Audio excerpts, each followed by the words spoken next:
Good morning, everyone. My name is Thang, a member of Group Platypus. We are a group of 5 students coming from the e-commerce class of International Business Economics Cohort 56 at Foreign Trade University.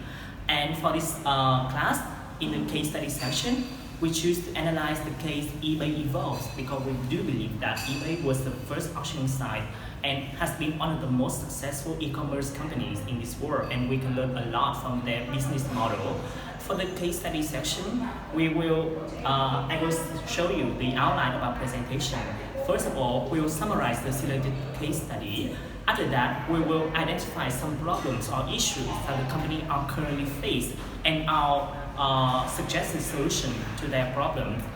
Next, we will analyze and answer the 4 questions in the case study section. And finally, we will come up with the lessons that you may find interesting for the Vietnamese business. First, let's take a look at eBay. So eBay was established in September 1995 by Pierre Omidyar, and it is the world online marketplace, a place for buyers and sellers to come together and trade almost anything. Also, it is a multi-billion-dollar business which operates in 27 countries in the world until now. And now, this is how eBay works. First, a seller will list an item on eBay, which can be almost anything from antique to car to book or maybe a laptop. And then the seller will choose to accept only bids for the item, an auction-style listing, or to offer the buy it now option, which allows the buyer to purchase the item right away with a fixed price. In an online auction, the bidding opens at a price that the seller specifies and remains on eBay for a certain number of days. Buyers then place bid on the item. When the listing ends, the buyer with the highest bid will win and get the item. In a buy it now section, the first buyer, who is willing to buy the item with the price, will get the item. And now let's take a look at the summary of the case study. So eBay was founded in 1995 as an update quirky place and sell almost anything via auctions. eBay now derives most of its revenue from traditional e-commerce model, and the transformation began in November 2007 when the former CEO Matt Whitman exited and was replaced by John Donohue. Since 2009, the novelty of online auctions had already worn off, and buyers were returning to easier and simpler methods of buying fixed price goods from competitors of eBay such as Amazon. Then Donohue used his 3-year plan to transform eBay.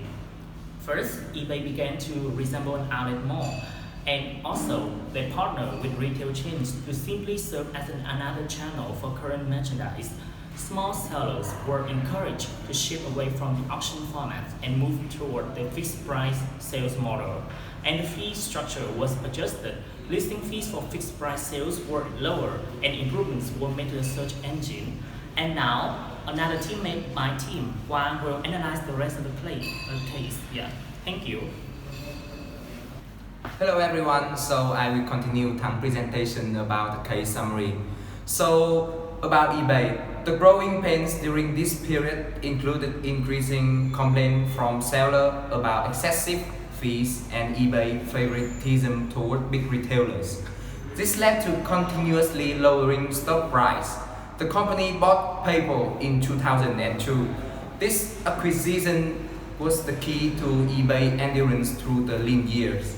PayPal contributed to 40% of eBay's revenue at that time. In 2010, eBay acquired many companies specializing in mobile technologies. In 2013, eBay acquired mobile payment gateway Braintree for $800 million USD. 2 years later, in 2015, eBay introduced an app for the Apple Watch that allows users to see an overview of their notifications and bid statuses. In 2016, eBay remains on the cutting edge of online retail, redesigning its core mobile platform, launching its marketplace app for Android wearable devices, and releasing a virtual reality feature on StubHub. Also in this year, the company has also started the process of modernizing its platform with analytical tools.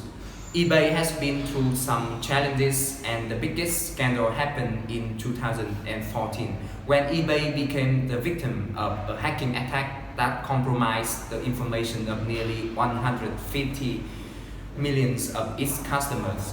In 2015, after spinning off PayPal as its own separate company, Donahue stepped down as CEO of eBay and Devin Gwyneth took his place. eBay has agreed to route 80% of its sales through PayPal afterward in 2016. The company witnessed its sales growth, including a 5.7 increase over its earnings from the previous year. After some ups and downs, eBay appeared to be on the winning trajectory once again.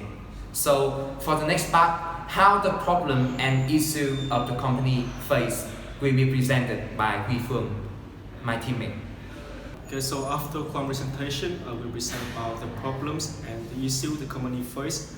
There are three main problems. The first thing is the security system. eBay was a victim of hacking attack in 2014, which compromised the private information of its roughly 150 million of clients. After the breach, eBay sales revenue dropped by 5.4% in just 10 days. And also, the Google rolled out an update to its search algorithm, which reduced eBay's search traffic as much as 30%. Meanwhile, eBay's primary competitor also had an update in their technology that were hoped to overpass eBay such as Yahoo or Alibaba. Second, I will talk about the fraudulent buyers. eBay had to encounter with more fraud from buyers than sellers, which came from fake payment, fake PayPal account, fake review picture, that including claiming refund from the purchase or obtaining the goods without proceeding payment. Finally, is the increasing in pay fee.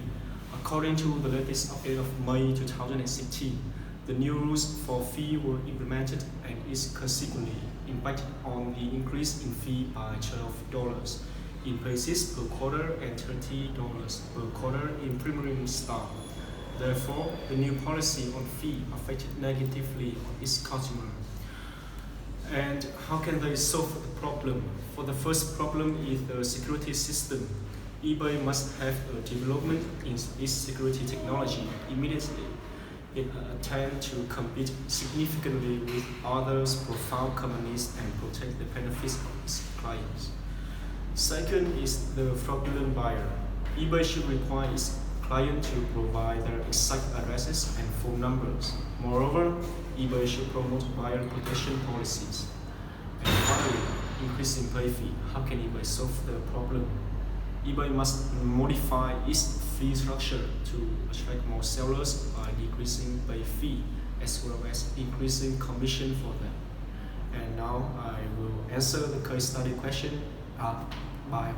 And I will continue the presentation with the answer for the question in the case study. The first question is contrast eBay's original business model with its current business model. With the original business model, eBay was an online auction format, which is a place to buy or sell anything. The advertisement revenue model incurs fees on investments.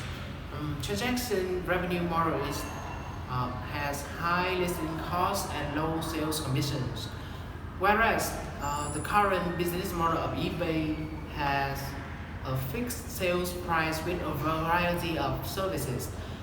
The advertisement revenue model still incurs fees on investment, but the transaction revenue model has low listing costs and high sales commissions, and it has no listing fees for smaller sellers. The second question is what are the problems that eBay is currently facing and how is eBay trying to solve these problems? There are two main problems that eBay are facing. The first one is the trust issue within the customer of eBay. The problems here is the secure payment transfer mechanism with various forgery has been identified and recorded. So eBay come up with a solution that strict buyer and seller protection program that incorporates a moderator into the mix to solve the issue. The second one, the second problem start with competitors. eBay is facing competitive environment in the e-commerce industry. So they have the current solution is develop and deliver eBay's unique selling points such as structured data or fast purchasing that match user need. As Lawton said, what makes eBay unique is that we don't compete with the sellers. The next question will be answered by Nguyen. So I'm Nguyen and I'm going to answer the rest of the question, the case question. So the third question is, are the solution eBay is seeking is a good implementation or not? So I think that they are good solution. First of all, they protect customer privacy better, gain their trust, which is important in e-commerce. Secondly, they frequent upgrading technology to provide user with a better platform. This is crucial in technological sectors like eBay. And thirdly, they develop algorithm to assist powerful sellers. I think that this will help reduce the favoritism that they used to be reputable for in the past. So I think there are many other alternatives to their model. First of all, they can become both a retailer and auction offering website. Secondly, they can develop a real-life chain of shops with high technology. Thirdly, they can collaborate with a search engine or a social media partner such as Facebook or Instagram. Okay, so the fourth question is, who are eBay top competitors online and how will eBay compete against them with their strategy? So first of all, their main competitors are those of e-commerce nature like Amazon or Alibaba and Shopify. They are the three biggest players in the market. And their strategy, eBay strategy, multi-platform visibility, especially on the mobile app like Android and iPhones. This will help them gain visibility in the expanding m-commerce platform. So what lesson can we learn from the case of Amazon in our Vietnamese business? I think that first, we must always ready to take new opportunities, but always bear in mind the lesson of the past, as in the case of eBay. Secondly, technological innovation for e-commerce companies is really important. They should focus on them and make them better. Thirdly, in business, change in management method are not easy, but necessary and inevitable, in the case that they must always compete with Amazon and Alibaba. So that's the end of the presentation. Thank you for listening, and we are Team Platypus. Thank you for listening. And if you like it, please subscribe to our channel.